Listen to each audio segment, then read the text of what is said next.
How to use charts in OANDA? First of all, log into your account at trade.oanda.com and open the trading platform. Once inside, go to the charting section where you can view live price movements of different trading instruments such as Forex pairs and more. On the chart, you can adjust the time frames from 1 minute to 1 month depending on whether you want to analyze short-term moves or long-term trends. You can also switch between different chart types such as candlestick, line, bar, and more to match your trading style. OANDA's platform provides a wide range of drawing tools and indicators like trend lines, moving averages, RSI, and Bollinger Bands to help you analyze the market in detail. By zooming in or out, you can study price action closely and identify key support and resistance levels.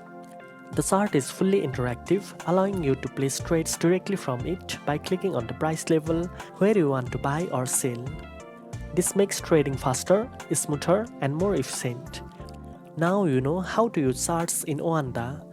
Thanks for watching and don't forget to like, share, and subscribe for more trading tips.